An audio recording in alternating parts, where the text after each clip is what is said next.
Yo me voy a conectar el celular por si alguien pide entrar y para que no te tengan que interrumpir. Y ya la veremos.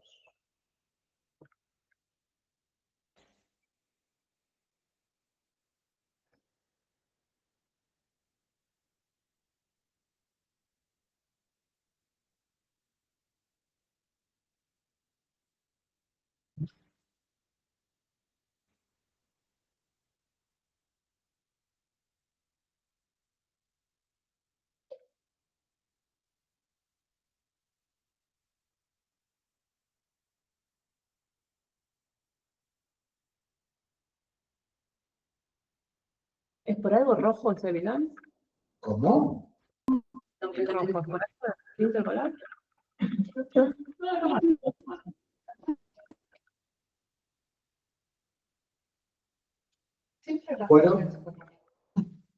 Bueno, ahora sí, Andrea, Bueno. todo tuyo. Bueno, ya muchos me conocen, pero hay los más jovencitos que están acá, ¿no? Yo soy Andrea Reynoso, soy endocrinóloga infantil, trabajo en el Hospital Ludovica y acá. ¿Sí? Vamos a hablar de pubertad precoz. Antes de hablar de pubertad precoz, me pareció importante, más para los más jovencitos, hablar de la pubertad normal. ¿Sí? Entonces vamos a hablar de pubertad normal, de pubertad precoz, de causas y factores de riesgo asociados, de las implicancias que puede tener esto a nivel emocional y social, y de cómo hacemos el diagnóstico y cómo tratamos esta patología. ¿Sí? Ahí les puse el dibujito del eje. Fíjense que está el hipotálamo y la hipófisis. El hipotálamo interacciona con la hipófisis secretando GnRH. ¿Sí? La hipófisis secreta LH y FSH, que son estos pulsos, los de LH, los que van a hacer que empiece la pubertad. En el ovario las mujeres van a producir los estrógenos y en el testículo los hombres van a producir la testosterona. ¿Sí? Entonces, cualquier alteración, en este caso, adelantar el tiempo de esto, lo que se produce es esto. Entonces vamos a actuar acá para el tratamiento. Yo esto no lo puse en la clase, pero los nenes chiquititos, en los primeros 6 meses de vida, hay una mini pubertad. ¿Sí? Entonces, cuando tienen un paciente con un trastorno de la disfunción sexual, no puedes medir el THC, testo, estrógenos en un bebito, te orienta de que ese eje está bien inmaduro o está activo, digamos, ¿sí? Después del año hasta la pubertad, es quiescente. Entonces, si vos le pedís un laboratorio a un paciente de 5, 6, 7 añitos, te va a dar el DHCH bajito, ¿sí? Porque el eje está inactivo. Entonces, ¿la pubertad qué es? Es un proceso de maduración sexual que ocurre durante la infancia tardía y la adolescencia temprana. El rango de inicio normal en las nenas empieza entre los 8 y 13 años y en los varones entre los 9 y 14 años. ¿Sí? Entonces definimos pubertad precoz cuando ocurre antes de estos tiempos. ¿Sí? Cuando hablamos de pubertad, bueno, sabemos que esta etapa fundamental de la vida de un chico da la talla definitiva de ese paciente. ¿Sí? Por eso es muy importante. Depende de la hormona de crecimiento y de las hormonas sexuales, y no solo depende de la máxima velocidad de crecimiento que un chico crece en este momento, sino de la duración que va a tener esta pubertad. Podemos cambiar de percentilos, como hacen los chicos en los primeros años de la vida, es un catch-up ascendente en algunos casos, dura 2 años más o menos esta etapa, y después del estirón hay un crecimiento remanente, pero ya mucho más escaso. Entonces, en las nenas, ¿cuál es el primer signo de que estamos iniciando la pubertad? Que aparezca el botón mamario, ¿sí? Que esa dureza alrededor del pezón, con un botoncito, que acuérdense que podemos tener en los menores de 2 años una telarca fisiológica, ¿sí? Que eso es normal, y es por eso que les hablaba hoy de la mini pubertad, que en realidad hay que derivar al endocrinólogo si es exagerada, si llama la atención, si hay vello pubiano, o si ese bebé creció mucho tiempo. Pero si no, la terapia fisiológica es algo de manejo pediatra y se resuelve. Pero sí hay que saber que las nenas que tuvieron terapia fisiológica pueden haber quedado algo de imprinting en el cerebro dando vuelta y podrían empezar por la pubertad un poco antes. Entonces, por ahí hay que darle estas pautas a las mamás. ¿Sí? De que cercano a los 8 años consulten. Porque por ahí van una vez por año, te hacen el control de los 7, después de los 8, por una cosa por otra por pandemia, llegan a los 9, saquean un control y ya por ahí, ya es tarde. Entonces empezamos con el botoncito mamario, que ocurre en una edad promedio en Argentina a los 10.8 años, con un intervalo normal de 8.3 a 13 años. Después de esto aparece el vello pubiano y la axilarca. Sí es importante que no van de la mano. Entonces uno puede tener la menarca sin tener vello pubiano, ¿sí? Porque la adrenarca es por la función de las glándulas adrenales que están arriba de los... Hola. Arriba de los riñones. Entonces, a veces dicen, no, tiene mama sola y como no tiene vello pubiano no la derivo. En realidad está errado, ¿sí? El empuje puberal ocurre a los 12 años en promedio, siendo normal entre los 10 y los 14 años. Esto está en el librito verde de la SAP, ¿sí? Que está el del 2021 ya, pero no está libre para adquirirlo. El del 2013 está bastante actualizado, este es del 2013 porque me gustó más los colores que usan, ¿sí? Entonces, fíjense, mamas 2 a los 10.8 años, entre un rango de 8 a 13, el empuje puberal a los 12, entre los 9 y medio y los 14, y la menarca en Argentina era a los 12 años y medio, entre los 10.1 y 14.9 años. Todo lo que se aleje de acá es una alteración, ¿sí? Sí es verdad que últimamente en el mundo se está viendo un adelanto del desarrollo puberal a nivel global. Y en pandemia hubo muchos casos de pubertad precoz. Uno de los motivos que se creen, fíjense que hoy hablábamos de que la activación del eje es por el nivel de LH y TSH a nivel hipotálamo, hipofisario. Entonces, el exceso de uso en pantallas podría ser un factor que altere la pubertad normal, ¿sí? Bueno, esto está en el hilito verde de la SAP también, que es el desarrollo de las mamas. Mamas 1 es una nena prepuberal, o sea, no hay botón mamario. Grado 2, cuando aparece el botón que está en el tamaño de la areola. Ya más 3 es cuando hay mayor agrandamiento, se eleva la mama. Mama 4 cuando ya se proyecta, ¿sí? Y mama 5 es la mama adulta, que por ahí no todas llegamos. Estos son los grados de evolución de Tanner del vellito pubiano. Vello pubiano 1 es cuando no hay. Vello pubiano 2 cuando aparecen. Los vellos pubianos son largos, suaves, un poco pigmentados. Pueden ser no tan rizados. En cambio, un lanuguito, que por ahí muchos chicos tienen, no es para preocupar. ¿Sí? O sea, el pelo que tiene que preocupar es un pelo androgénico, como el nuestro, ¿sí? Aunque sea poquito. Una nena menor de 8 años que tenga un vellito pubiano, aunque no tenga mamas, eso tiene que derivarse al endocrinólogo porque eso es una pubarca precoz y puede ser una patología. Bueno, y a medida que uno va viendo en el cuadrito ahí cómo se va extendiendo, es grado 3, 4, 5 o 6 cuando sube. Igual en el dibujo, yo lo buscaba en el 2021, no se ve tanto. Cuando sube acá en la línea alba es un grado 6. Bueno, en las nenas, el momento de máxima desaceleración del crecimiento, o sea, después de hacer el empuje puberal que desacelera el crecimiento, es menstrual. ¿Sí? Una edad promedio dijimos de 12.5 años y suele coincidir con mamas 4. La edad de la primera menstruación se relaciona mejor con la edad 12 que con la edad cronológica. Y desde la menarca hay un crecimiento remanente que dijimos de 3 a 7 centímetros. ¿Sí? Hay nenas que crecen más. Uno lo ve en la práctica y más que nada cuando vos le preguntás a la mamá, ¿qué edad menstruaste? Y muchas mamás menstruaron a los 10, y miren, unos 60, unos 70. Y vos si les pedís la libreta, realmente crecieron un poco, bastante más. Cuanto más chica hagas la pubertad, por ahí haces mejor estirón postpuberal que las que lo hacen a los 12 o 13 años. En los varones, los eventos puberales empiezan más tarde, el promedio de edad a los 11 añitos, y es con el aumento del tamaño testicular. Entonces, ¿cómo definimos que un varón empezó la pubertad? Cuando los testículos están en 4 mililitros medidos con el orquidómetro de Prader. Entonces, acá les puse una foto del orquidómetro. Fíjense, estos 3 colores verdes, 1, 2 y 3 son testículos prepuberales. 4 es cuando arranca la pubertad. 8, 10 es cuando hacemos el estirón. ¿Sí? Si uno no tiene este orquidómetro, que la verdad que los pediatras no lo tienen, no es tan fácil, accesible comprarlo. Si uno lo quiere comprar ahora en Amazon, lo están vendiendo. ¿Sí? Una manera sencilla de por ahí orientarse un poquito que a ese paciente le puede pasar algo es agarrar una reglita, ¿sí?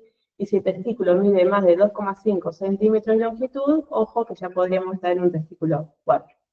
Es una manera por ahí sencilla, no es exacta, pero que los puede ayudar. Si vos tenés un varoncito de 8 años y le medís el volumen testicular con una reglita y te da 3 centímetros, eso no está bien. El pico de empuje puberal en los varones ocurre a los 14 años, entre los 12 y 16, y tiene una magnitud de 8 a 12 centímetros por año. Entonces, este es el mismo cuadrito que hablábamos de las nenas, ahora lo pusieron los varones. Testículos empiezan en 4 a los 11 y medio en Argentina, entre un rango de 9.5 a 13.5. Y el empuje, fíjense que es a los 14 años, entre 12 y medio y 16, todo mucho más tarde que las nenas. El desarrollo de Tanner es similar. Los varones experimentan el estirón puberal después del aumento del tamaño testicular, con valores de entre 12 y 15, y la mayoría de las nenas después de que aparezca el botoncito mamario o mamas 2. El estirón puberal en los varones es de mayor magnitud que en las nenas, comienza 2 años más tarde y dura más tiempo. Si de todo esto sale que los varones argentinos tienen una talla de 12,5 centímetros más alta que las mujeres, ¿sí? Entonces acuérdense que cuando uno hace el rango genético de un paciente, es la talla de la mamá o del papá, masculinizada o feminizada, depende del sexo que estamos valorando, se le resta 12,5. Andrea, si uno hiciera con curiosidad, una ecografía de una nena, ¿también se da cuenta el tamaño del ovario? Cuando empieza la pubertad. Cuando empieza la pubertad, sí. Sí, Ahora lo vamos a ver eso. Es uno de los criterios diagnósticos. Definición y criterios diagnósticos de pubertad precoz. Bueno, se define, ya dijimos, como la aparición de los caracteres sexuales secundarios, que son las mamas en las nenas antes de los 8 y los varones antes de los 9. Pubertad adelantada o temprana es cuando esto ocurre en la nena entre 8 y 9 y en los varones entre 9 y 10. Esto por ahí es la consulta más frecuente que uno tiene actualmente. Así que son nenas sanas, un poco más temprano, ¿sí? Que las mamás, por ejemplo. Esto no es patología, pero sí hay que mirar la talla con que esa nena inició la pubertad, ¿sí? Si yo tengo una nena que tiene 8 años y medio, que empieza el botoncito ahí, por definición no es pubertad precoz porque lo empezó después de los 8, pero esa nena mide poco, no está descrito bien qué valor tomar. Tanaka, que es un investigador, en sus publicaciones dicen que para poder tener una talla final, por lo menos que no sea con discapacidad por talla baja, que en Argentina decimos menos 1,50 en una nena y menos 1,60 en un varón, una nena tendría que arrancar la pubertad con más de 1,30, 1,32. Y un varón tendría que arrancar por lo menos con 1,35. Si uno agarra cualquier curva de crecimiento, se va a fijar que una nena a los 9 añitos, que es percentilo 10, es una 20 y pico. Entonces, por ahí mirar también eso. Una cosa es la patología, que sí o sí la tienen que derivar, y otra cosa es mirar la talla con que esa nena está arrancando la pubertad. Yo siempre cuento el caso de mi hija. Mi hija empezó la pubertad a los 8 y medio, con 1,28.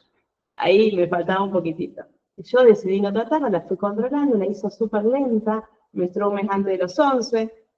Cuando menstruó me dio 1,48. Y ya está, le va re bien. Yo me dio 1,56, mi marido no es muy alto. Bueno, no, ella tuvo una mal, remanente, un empuje poco en la menarca, llegó a 1,52. Y es el día de hoy que le cuento que me reclama, que no le hice tratamiento. Igual cuando yo hago el rango genético mío, el rango genético le da 1,56, entre 1,50, o sea, está dentro del rango genético para los papás que tiene. Y uno tiene que mirar todas esas cosas. Pero no era una patología. Yo había menstruado a los 12. Y yo me acuerdo patente que yo menstrué y soy igual de alta que cuando menstrué. Soy igual de alta que séptimo grado. ¿Sí? Así que, importante diagnosticarlo para poder ayudar a ese paciente, ¿sí? Porque si me viene a la consulta después que ya menstruó, lo más seguro que ya no podamos hacer nada. Bueno, acá vamos a hablar de diferencias entre pubertad precoz central y periférica. ¿Sí? Hasta ahora estuvimos hablando de que la pubertad era la activación del eje a nivel central, ¿sí? Entonces, la pubertad precoz central, hay una activación temprana de este eje que regula las hormonas de la pubertad, que dijimos que eran la LH y la FSH. A la que más le vamos a dar bolilla es la LH, como que la FSH acompaña, pero el valor que yo miro es el LH. Y estradiol o testosterona depende del sexo. En cambio, en la pubertad precoz periférica hay una producción hormonal independiente sin activación del eje. Estos pacientes pueden tener el estradiol y la testosterona, depende del sexo, elevada, pero la LH y FSH normal. ¿Sí? Y combinadas también existe esto que es la pubertad precoz combinada. Una niña que tuvo una causa periférica, como un quiste de ovario, un tumor testicular, ¿sí? Que no se diagnosticó por ahí muy rápido y llega a centralizar. Ese exceso de hormonas centraliza y empieza la pubertad central también. Es importante diagnosticar esto porque el tratamiento es totalmente distinto, ¿sí? La pubertad precoz central se frena esa activación anticipada. En cambio, la pubertad precoz periférica y hay que tratar el motivo que pasa esto. Por suerte, la pubertad precoz periférica es re infrecuente. Entonces, cuando hablamos de incidencia en general, la pubertad precoz se da en 1 a 5.000 o a 1 a 10.000. La relación mujer, fíjense que es 21, ¿sí? Mucho más frecuente en mujeres. Y de estos casos de pubertad precoz, el 90% es central. Y menos de un 10% son causas periféricas. La etiología, en mujeres, por suerte, el 90% es idiopática, que son la mayoría de las niñas que uno ve. Hay antecedentes familiares en muchos de los casos, en otros no. Hay genes implicados en la pubertad temprana, el precoz, pero sí, ojo, en menores de 4 años, que esto podría ser una amartoma, un síntoma de un amartoma hipotalámico. ¿Sí? Entonces, si bien sabemos que el 90% es idiopático, en las niñas chiquititas, o en aquellas que por ahí no son tan chiquititas, pero que han tenido una progresión como muy rápida, que pasan de mamas 2 a casi menstrual en menos de un año, eso no es la evolución natural, porque la pubertad precoz es anticiparse, pero la que es idiopática, el tiempo es el mismo. Tiene que usar 2 años más o menos del botón a menstrual, o 2 años y medio. En cambio, en varones, desgraciadamente, el 90% de los casos con pubertad precoz es orgánico. ¿Sí? Entonces, la resonancia hay que pedirla sí o sí. Y uno de los diagnósticos más graves que podemos encontrar es el amartoma hipotalámico. De las causas de pubertad periférica, bueno, ya dijimos que era poco frecuente, un 5 o un 10% de las pubertades precoz generales. ¿Y qué es lo que pasa? Hay esteroides sexuales que pueden ser a nivel de las suprarrenales o a nivel de la gónada. También están descritos tumores ectópicos, que es más raro, ¿sí?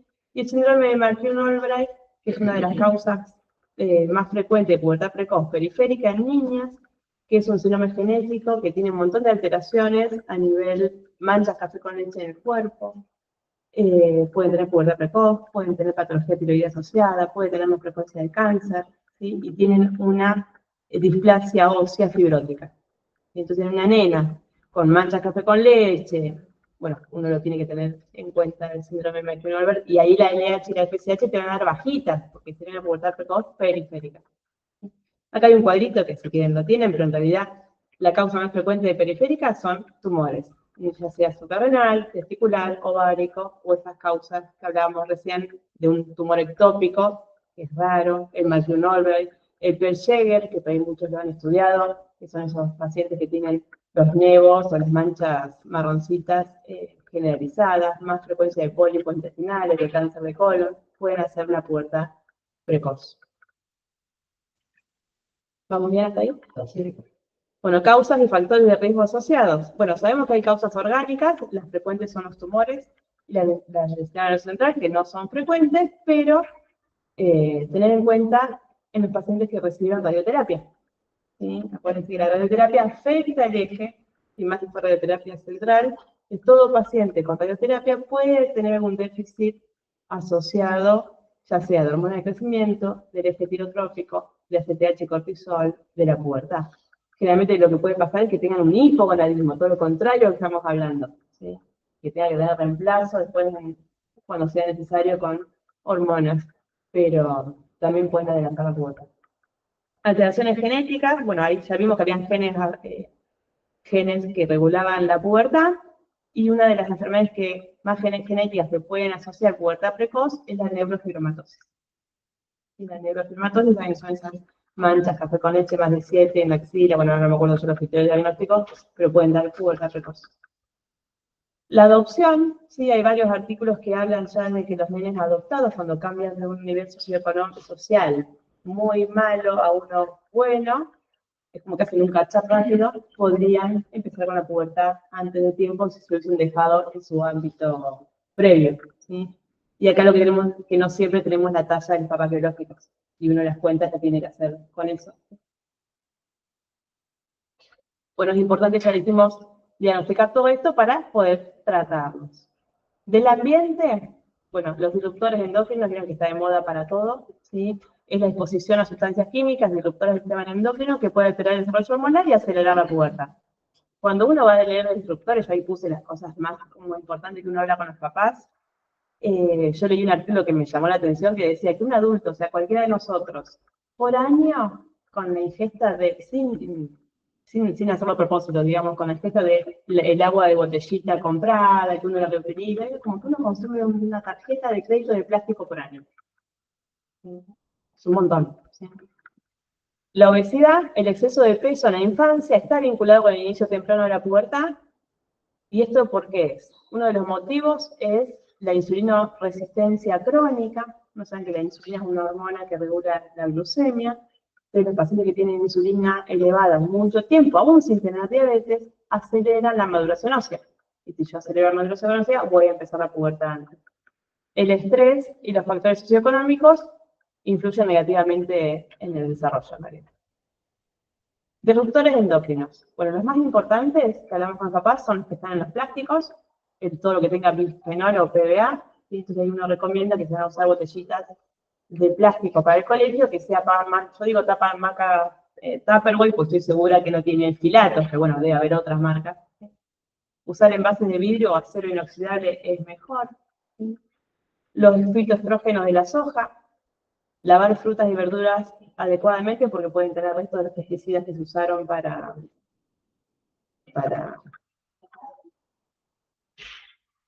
cosechar, ¿no? Los cosméticos que no tengan parabenos y que no tengan filatos. El esmalte de las uñas, por ahí aconsejar que las nenas no usen esmaltes. Y esto que está re de moda, el slime, que uno lo compra en cualquier kiosco o cualquier juguetería, tiene parabenos y filatos. Y todo lo que sea procesado y enlatado, también. Todo lo procesado tiene un montón de químicos, conservantes, y mucho tiene soja encubierta. Y la soja es barata, alimenta, entonces a veces uno no sabe lo que está ingiriendo. Entonces siempre lo natural y casero es mejor. Si uno se pone a leer todo lo que tiene traza de sojas, ese chico no puede comer nada. Entonces ahí me pongo un poco más relajada a mi mamá y digo, no le saques todo, porque todo dice traza de sojas, todas las galletitas dicen. Y lo que yo ingiero, que no coma más milanesa de soja, que a veces uno se cree que es re saludable, pero por ahí para este momento de la vida preferir que no consuman ni milanesa de soja, ni soja brotes, ni nada por el estilo. El que no hace la pubertad no pasa nada, pero bueno, y a veces cambiando todas estas cosas uno puede. Este es un trabajo que me gustó ponerlo, que está publicado en el Archivo Argentino de Pediatría de este año, que es del grupo del Gutiérrez, de endocrinología, que habla sobre disruptores endócrinos como un factor de riesgo de telarca precoz idiopática en niños. No les puse el artículo, les puse las conclusiones. Ellos concluyen que las recomendaciones a toda la población sería preferir alimentos frescos naturales en lugar de ultraprocesados, por lo que hablábamos, porque pueden tener soja, elegir productos sin parabenos, evitar sobre todo el maquillaje en las nenas, el esmalte en las uñas en niñas, como también en el foco en slime, ambos fuentes de filatos, no calentar alimentos en envases plásticos que contengan PBA o cubiertos con film en microondas, ¿sí? Conservar agua para consumo diario en envases de vidrio o de acero. Bueno, pero me pareció lindo porque ya se estudió en nenas que tenían telarca precoz si estaban expuestas o no a disruptores. Y después hay millones de disruptores que uno no lo puede controlar, chicos, en la vida. O sea, es muy difícil. Bueno, ¿cuáles son los síntomas y cómo hacemos el diagnóstico de pubertad precoz? Ya un poco dijimos, ¿no? Desarrollo mamario en nenas o volumen testicular más de 4 en varones. Tener una velocidad de crecimiento acelerada, ¿sí? La velocidad de crecimiento se acelera cuando estás por menstruar o después que pegas el estirón, así que una nena de 6, 7 años no tendría que acelerar, tendría que crecer en perfil 50. Del laboratorio, demostrar la activación del eje, ¿cómo? Con LH y FSH aumentados, y estradiol y testosterona también aumentados. El gol estándar para diagnosticar pubertad precoz es la prueba LH-RH. En la práctica ya mucho no se usa, primero porque no se consigue la droga. Y después, aunque consiguiéramos la droga, casi ningún laboratorio privado ya la hace. ¿Sí? Entonces habría que hacerla en el hospital. Y es pinchar al paciente varias veces. Vos le sacás sangre, le inyectás la medicación. Ahora hay pruebas nuevas que se han hecho, más que nada en el Gutiérrez, protocolos que han sido bien validados, que se hace la prueba con la misma droga que uno usa el tratamiento para pubertad precoz. Entonces, en vez de si no se consideran pozos, que pueden hacer pruebas con los análogos y le sacás sangre varias veces y ahí estudias la relación del LH y FSH. En la práctica, uno lo que más usa es el LH y FSH, pero bueno, a veces pasa que el laboratorio te da prepuberal y vos ves que la chica está activa, bueno, ahí la tenés que pedir pinchar cada 3 meses para demostrar que está activo el eje para que la obra social le cubra el tratamiento. Pero bueno, sepan que el gol estándar es la prueba LHRH.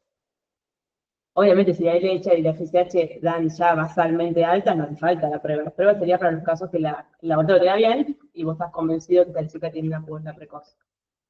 La ecografía ginecológica, como decía Juan, tiene que ser con ecografista entrenado. Si no es un ecografista de adultos, quizás mira cualquier cosa, y no por mala intención, sino porque no conozca qué es un útero de una niña. Entonces ahí te ponen útero prepuberal, y te ponen 60 por 40, y ya el útero para saber menstruar. ¿Sí?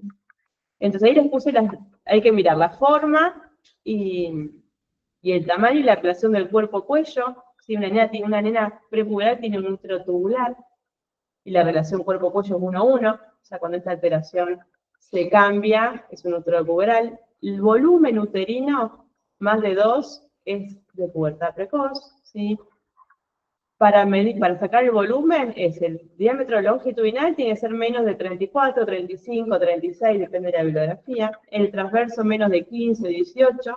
Y el volumen se saca multiplicando los 3 volúmenes dividido 2000, que tiene que dar menos de 2 centímetros para una niña prepuberal. Y si los ovarios, lo que preguntaba Juan, el volumen ovárico es más de 2 centímetros, está hablando de activación del eje. Entonces, la clínica, crecer mucho, el laboratorio, la eco, y de imágenes, la edad ósea acelerada. Por lo menos tiene que tener un año de adelante. Lo que pasa muchas veces cuando uno ve nenas con obesidad, que cuesta distinguir mamas de grasa, le pedís el laboratorio que viene un gris, tiene la edad ósea adelantada, pero puede ser por la obesidad, y por ahí todavía no empezó la pubertad precoz. Bueno, ahí vamos viendo la ecografía y los laboratorios y la vamos siguiendo. Imagen, bueno, resonancia, hay que pedirla con especial atención en región celar. En varones dijimos siempre. Y en niñas, bueno, por ahí muy pequeña. Antes se pedía siempre a todas las nenas. Ahora en los últimos consensos, si la edad es muy cercana a lo normal, o hay antecedentes familiares, lo hace lento, o no hay pautas de alarma, por ahí yo no la pido de entrada y voy siguiéndole a la paciente, la pongo en tratamiento y vemos si hacemos la resonancia o no. Y si vimos que el 90% eran idiopáticas, hacer una resonancia a esta edad con sedación, con contraste, así uno lo va viendo, pero en varones sí o sí, y en nenas muy chiquitas también, o en las que tienen una progresión muy rápida, aunque la edad no sea tan chiquita también. Bueno, diferencias por sexo y antecedentes familiares, ya la prevalencia por sexo dijimos, en varones en mujeres mucho más frecuente que en varones, hay antecedentes familiares generalmente. En aquellas nenas que toda la familia menstruó de joven, yo no le pido la resonancia. Es claro que hay una pubertad precoz familiar. Bueno, ¿en qué puede afectar a nuestros pacientitos tener una pubertad antes de tiempo? Bueno, el impacto en el desarrollo físico y el crecimiento. La maduración ósea acelerada puede hacer reducir la talla final. Acuérdense que hoy dijimos que la menarca y el estirón puberal es según la edad ósea, no según la edad cronológica. Entonces, si yo tengo la edad ósea adelantada, voy a adelantar todo, me voy a cerrar el cartílago antes de tiempo, voy a quedar con I bajito. ¿Sí? Y los cambios corporales prematuros que tienen estos pacientes, les puede, acuérdense que todo adolescente está torpe, se choca todo, más que nada los varones, no están igual a los pares, y que se sienten distintos. A nivel psicológico y emocional, les puede dar mayor ansiedad y una baja autoestima, ¿sí?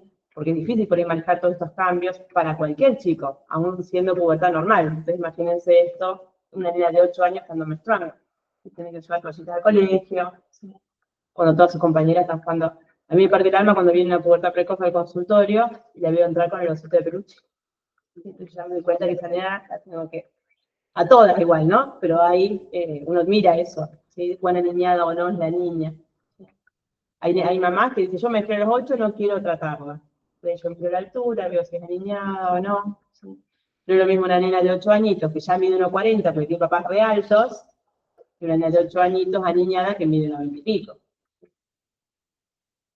Repercusiones en las relaciones interpersonales, bueno, diferentes dificultades sociales, porque, bueno, son distintos los pares. Impacto emocional, les puede afectar la autoestima, querer taparse el cuerpo, ¿sí? No querer ponerse una malla. Imagínense una nena de 8 añitos con mamas 3, comparada con las nenas que tienen con chatas, es terrible. Y la cargan. Bueno, ahora todo esto del bullying vieron que está mucho mejor. que hace unos años, pero bueno, si sos distinto, es más difícil. Y la integración social por lo mismo, ¿no? Como que se sienten distintos a sus pares. Bueno, para el diagnóstico ya vimos, hacer una historia médica completa, el examen físico detallado, análisis hormonales, LH, FSH, estradiol o testo para las centrales, LH, FSH no para la periférica, igual uno lo pide, y la resonancia ya hablamos a quién pedírsela y a quién no. Bueno, tenemos el diagnóstico y ahora ¿qué hacemos?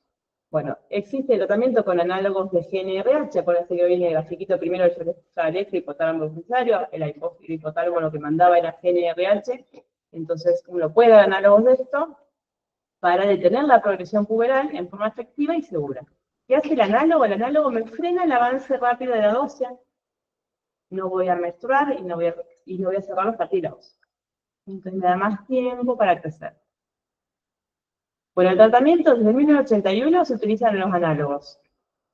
¿Qué hace el análogo? Una desensibilización hipofisaria, la cual anula la secreción de las gonadotropinas. Entonces la LH y la FSH vuelven a valores prepuberales.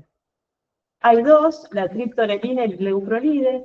La triptorelina a dosis de 3,75 viene en ampollas, se da cada 28 días intramuscular. La de 11,25 cada 12 semanas. La de 22,5 es cada 24 semanas. O sea, quizás es la ideal. Es muy nueva en el mercado.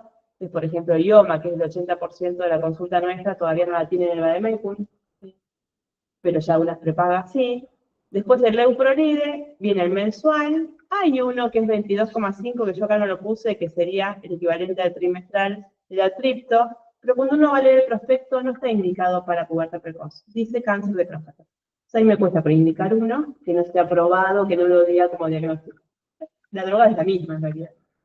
Y el leuprolide 45 miligramos, que es subcutáneo, cada 24 semanas, es muy efectivo. La diferencia entre esto, las tripto, se aplica intramuscular, que lo puede hacer cualquier enfermera, en cualquier salita, en cualquier farmacia. En cambio, el leuprolide 45 miligramos subcutáneo, si bien la palabra subcutáneo habla de que pareciera más fácil, es fácil la aplicación, lo que no es fácil es la reconstitución de la ampolla. O sea, armar la ampolla requiere, yo te pasó con una enfermera que nunca la había puesto, quiso armarla, se coaguló, nos sirvió 4 millones de pesos tirados. Porque una vez que no lo puedes armar bien, que yo en mi práctica, cuando yo me aseguro que pueden ir con una enfermera entrenada, uso por ahí el leuprolide 45 porque es cómodo, cada 24 semanas, que son 2 veces al año. Y cuando son del interior, yo que trabajo en el interior, uso más la triptorelina trimestral hasta que empiece a salir la semestral también, porque sé que no le van a agarrar a la dosis. ¿Sí? Porque una vez que la aplicas mal, la dices de cargo de la ampolla perdida. Y es caro. ¿Sí? Si uno sumara lo que salen 3 mensuales o 2, es lo mismo. No es que el costo es más caro por la dosis más espaciada. Que no tendrían que, yo no usaría más la mensual. Salvo que lo quiera yo por algo puntual que quiero, pero si no, la efectividad es la misma. Y en ciertos casos, bueno, hay que valorar el tratamiento combinado con hormona de crecimiento. Por ejemplo, ¿en quién? En algún paciente que es muy bajito, y aunque yo le frene el avance de la dosis, le frene que menstrue o algo, yo sé que no va a alcanzar a una talla final buena, se podría pensar en agregar hormona de crecimiento. O en algunos pacientes que frenen demasiado el crecimiento con el análogo, frenen tanto, que yo también veo que si no les doy hormona de crecimiento, no van a llegar a una talla buena. ¿Sí? El tiempo de uso, bueno, siempre va a depender de a qué edad lo inicié. Si yo empiezo si tengo una niña de pubertad precoz a los 5 años, yo sé que mínimo 5 años. Pero menos de un año, 18 meses, no se usa. ¿Sí? El análogo a la primera dosis puede hacer hasta un estímulo a veces. Cuando la nena llega muy tarde a la consulta y ya está todo muy avanzado, hasta a veces con el análogo pueden tener una pequeña pérdida. Yo ahí los tranquilizo, digo que no pasa nada, que es bastante igual el tratamiento efectivo, pero sabemos que al principio puede estimular un poquito. Entonces, si eso hay que aclararlo bien. Si una mamá se arrepiente y le dio 2 aplicaciones, o una aplicación de 6 meses, o 2 o 3 de mensuales, y se arrepiente, no mejoramos nada. Al contrario, porque estimulamos un poquito y después la dejamos sin tratamiento. Entonces, mínimo 1 año, año y medio, Y el alta o la suspensión de tratamiento va a ser según la edad cronológica que tenga la nena, según la edad ósea que tenga la nena, una edad ósea de 12 varones, mujeres y 13 varones ya está sin criterio de suspensión, y la talla que tenga el paciente. Por ello, si tengo una nena de 9 años y medio, ya va 1 año y pico, la edad 12 está en 11 y medio, pero ahí podría seguir un poco más, pero ya mide unos 50, es re madura, por eso la mamá, bueno, suspendemos. Cuando yo suspendo, el tiempo que tarda en menstruar la primera vez es re variable. Lo mínimo 6 meses, y he tenido nenas hasta 2 años, ¿sí? Que tardan en reanimar reactivar el eje. Bueno, la importancia del apoyo familiar y psicológico y en el colegio, ¿sí? A veces las niñas hay que mandarlas al psicólogo, porque de acá que el tratamiento se instaure. A veces las mamás, si está agarrado muy a tiempo, generalmente las mamás retrogradan. Entonces, si la mamá se fibrosó, a veces quedan, ¿sí? Más blanditas, pero por ahí no se les va. Y entonces pensar en la ayuda psicológica y en el soporte educativo también. El colegio tiene que estar al tanto de esto y ya se charla igual más en el colegio, ¿sí? A mí me pasó el día con mi hijo, tiene 11, y me decía, de vuelta, hablaron de menarca, ya lo sabemos todo, se las toallitas, esto, lo otro. Bueno, eso es algo que ha cambiado para bien. Estrategias de prevención y educación, bueno, promover estilos de vida saludables, que eso ya lo hacemos todos, para todo, no solamente para pubertad precoz. Control de la obesidad infantil, que dijimos, bueno, estas niñas se disponen a tener pubertad antes de tiempo. Educación y detección temprana. Y como conclusiones, bueno, saber que es un trastorno complejo, ¿sí? Que hay un montón de causas que afectan al paciente. Importante el diagnóstico que sea temprano, no cuando la niña ya menstruó, ¿sí? Y que el abordaje sea multidisciplinario con el pediatra, el endocrinólogo, el colegio, la familia y si hace falta psicólogo. Bueno, ahí está mi familia. Ahí les mostraba a Paulina, fíjense. Pero le molesta. Ahora está con un esguince del tobillo, una lesión ósea, un edema óseo del astrágalo por caerse de la bicicleta porque era muy alta para ella y no llegar fácil al piso. Y vos que no me trataste, me dice. Pero que tiene 11, fíjense que lo va a pasar al padre porque lo revisé el otro día, testículo 6, que recién está empezando la pubertad, que todavía le queda como 20 centímetros de estirón, así que le va a ir bien. Y mi marido que dice unos 75, pero yo no le creo, porque yo mido unos 56, y para mí me miente. Ya tarde, Ya tarde. Andrés, ¿y el medicamento les cubre en el hospital público, digamos? Si te toca Pubertad precoz se cubre en cualquier lado. Ah, Si tiene obra social, lo cubre la obra social. ¿el 100%? El 100%. Ah, Si tiene, sí, la paga el Estado siempre. Claro. Y si no tiene obra social, lo paga el Estado. Ah, bien. El problema más grande que yo tengo en la práctica son las pubertades tempranas. Un montón de prepagas, de las más buenas, si la niña ya tiene 9, por más que vos sepas que es una pubertad precoz, porque por ahí llegó tarde a la consulta, pero empezaron a los 7, los que más me ya, muchas prepagas de las más conocidas les cubre un 40%. Cubrirte un 40% para una droga que sale 4 millones es casi decirte no te la cubro. Sí. Entonces, eso sería como... Pero si la pubertad precoz real la cubren todos. Obras sociales, prepagas, públicos. Las pubertades tempranas, cuesta un poco más a veces. O el tratamiento combinado que hablábamos hoy, el análogo más la hormona de crecimiento en algunos casos. La hormona de crecimiento se usa cuando te falta, cuando tenemos un síndrome de Turner, en un Prader-Willi con cuidado, en un riesgo de CIU que no hizo cachar. Esos son los diagnósticos aprobados por las obras sociales y por el ministerio. Lo que escapa eso, cuesta a veces que lo cobran, porque es de alto costo. Entonces uno puede a veces decir, este paciente tiene talla baja para empezar la pubertad. Entonces no es pubertad precoz, pero tiene una talla baja para que no le pones el análogo, para que te dé más tiempo, y la hormona de crecimiento. Eso algunas obras sociales te lo rechazan. Y es difícil, los papás quieren hacer un amparo, es difícil discutirlo también, porque es real que no están los diagnósticos aprobados para hormona de crecimiento. Pero bueno, si uno lo justifica bien y vos demostrás que la predicción de talla final va a ser baja, se puede. El que a veces los amparos tardan tanto que ya perdés la oportunidad. Si está todo muy avanzado, ya está, porque la edad ósea avanzó demasiado. La edad ósea en nenas tiene que ser menos de 11 para que el tratamiento sea efectivo. en la talla por lo menos. Si tiene más de 11, vas a lograr por ahí que no menstrue, pero no vas a mejorar por ahí la talla. Entonces, bueno, como que es importante que lleguen bien tempranito. Andrea, y sin profundizar, ¿cuándo hablaríamos de retraso? ¿De retraso? Sí. Edades, y cuando escapa, está tablita. Si una nena no empezó con mama, hasta los, creo que después de los 14, y varones, yo justo escribí el capítulo del libro de hipogonadismo, eso se lo puedo dar también. A los 16, a los 15 varones, si no empezó con el desarrollo testicular, y a las mujeres a los 14. Ahí también hay que mirar si pasan varios años y está igual, también está mal. Pero bueno, eso podremos dar otra clase de hipogonadismo si quieren. Bueno, hay que revisar los pacientes. ¿Sí? Yo sé que la doctora va a empezar por eso, pero es una realidad que nosotros vemos. No se revisan los Porque aparte, yo pacientes. siempre lo que digo, si ustedes no lo diagnostican, a mí no me llegan. A mí igual, cualquier endocrinólogo, digo, ¿no? Es como que Pasa el que mucho hay con que la- educar es al pediatra, y a los papás también. con la obesidad, como decías, hay muchos que vos ves que no sabes si son Sí. pechitos o es grasa. Yo no uso la ecografía mamaria para el diagnóstico de mama, la reviso. Pero a veces me llegan de pediatra la Lo de la ecografía. obesidad, yo siempre me hago una pregunta. Es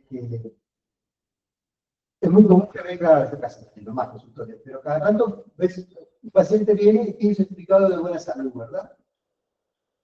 Viene con lo que nos manda el colegio, y vos lo ves con un sobrepeso de una obesidad que vos no deberías certificar buena salud, ¿no? Tal cual. Yo no hago más pediatría, pero ¿viste? A veces algún paciente que lo conozco por endocrino me pide el certificado. Entonces yo, si no tiene un laboratorio y un electro, no se lo hago. O se lo hago, si lo conozco, le digo, pero después mandame el electro y la clínica, por si tiene obesidad. Pero si es un chico sano, también le pido el electro, porque yo no llevo ya el estetoscopio al consultorio. Si los pediatras no hace falta el electro a todos, ¿no? Pero digo, es lo que... Y así una vez me pasó que diagnostiqué un Wolf Parkinson White, por lo mismo me pidió certificado, 14 años, yo le estaba dando venta de tiroides, ahora la mamá me llama y me dice, por favor, quiero que siga haciendo la pediatra. Bueno, una vez por año no tengo problema de verla. Mi problema es que si un chico se enferma, pero yo no tengo turnos pronto como para ver un chico grande, y a partir de ahí sigue siendo uno de los poquitos que me han quedado como VIP de pediatría, ¿no? Pero fue por eso, por la nota para el colegio, le dije, bueno, yo te lo firmo, pero hacer electro. Y le salió, ya se ablacionó, anduvo re bien. El libro verde, el del 21 hay que comprarlo. Sí. Sí. Yo creo que en breve por ahí sale, porque el 2013 ya está gratis en la página. Yo lo tengo en formato papel, no en formato digital. ¿Y el capítulo de comunismo lo escribiste para dónde? Para un libro de endocrinología que va a ser de adultos y pediatría y todavía no se publicó. Cuando se publique se los mando. Pero bueno, por eso los proyectos siempre de todos los chicos en la recreo, la necesidad de empezar, percentilar, a todos los pacientes. Todos. Sí, justo ayer vino una abuela, una nena que venía con la acá y tenía 8 años. Sí, no me acuerdo de edad. De 8 años. Así que es algo frecuente que se ve, ¿no? Sí, es algo re frecuente. Yo por suerte no hago más guardias, pero cuando hacía guardias de neurovista, un montón agarraba así. Venían por otra Venían por otra cosa, pero bueno, yo ya lo acostumbré a revisar, entonces le toca la panza, mira, le digo, ¿puedo mirar la mama?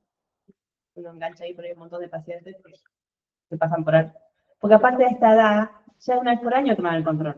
Entonces, lo bueno de los pediatras es que yo ya ahora cuando viene una nena de 5 años por otra cosa, con una TSH, yo le digo, bueno, mira, está precura, está todo bien, vos tenés que estar atenta, no tiene que pesar el botoncito entre los 8 y el vello pubiano. Para que ya no sepa esta mamá, por ahí no me ve más, por ahí lo mío ya lo resolví. Lo que está bueno es dar pautas de alarma a la población, en los colegios. Y en general los valores quedan sin seguimiento después de 2 años, ¿no? Y las chicas pasan al ginecólogo después y si ves, analizás en la ciudad de La Plata, el buen medio social, médico de cabecera en adolescentes, no hay. Hay muy pocos. Y que les revisan los testículos de los varones, te diría casi nadie. Pocos. Estaría bueno hacerlo, es algo sencillo. que acá hay que hacerlo siempre, ¿verdad? Con la recomendación siempre, que cuando revisan los adolescentes tienen que haber otras personas. Sí. ¿Sí? No solamente los padres, otras personas, tiene que haber una enfermera. A mí me pasa un montón que en la consulta, si quiere ir el papá del consultorio, No. dice, no, por favor, digo, por favor no te vayas, porque si no querés date vuelta. Claro, porque se puede malinterpretar muchas veces, ¿eh? Incluso a veces de buena fe, a veces de mala fe, pero es una subjetividad. Y un adolescente que se lo toca o se lo revisa, puede sentirse agredido, pero se sale Y eso ha cambiado, porque antes por ahí, bueno, yo siempre pedí permiso, obvio, porque soy una médica joven, ¿no? Pero por ahí los médicos viejos como que no pedían permiso. Y hay nenes que te dicen, no quiero.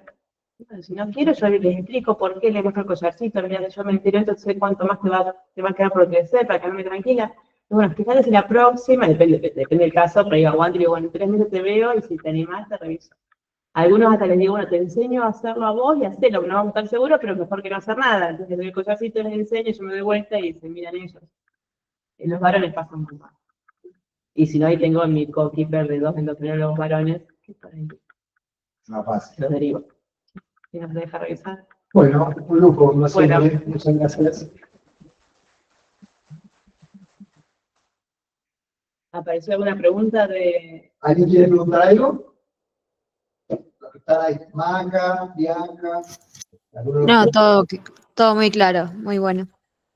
Bueno, igual queda acá en la compu, si la Sí, quieren sí, tener. queda compu y además queda grabado todo. ¿Eh? Bueno, Bueno, chicos, un placer. todo lo que tenga que ver con crecimiento y desarrollo es el eje de esta especialidad. ¿Sí? Fíjate que muchas de estas diapos las cambié, pero cuando las saqué de la clase, de la parte normal, las había sacado de la clase que les di hace un par de años. Porque es lo mismo. Las adapté un poquito y saqué lo de más chiquititos, pero si sabemos lo normal es más fácil damos cuenta cuánto. Sí, cuando él me preguntaba, yo me escribí capítulo y no me acordaba bien, tenía miedo de decirte mal, 14, 15. Pero si vos mirás el librito verde, donde lo que supera el máximo normal es patológico. Bueno, y cuando quieran les hago la de hipogonadismo. Dale, excelente, queda ya comprometida. No sé cómo. ¿Eso es la ironía? Sí, fueron los exteriores de los 15. Acá pongo hasta cuando no llamaban, ¿no? Sí.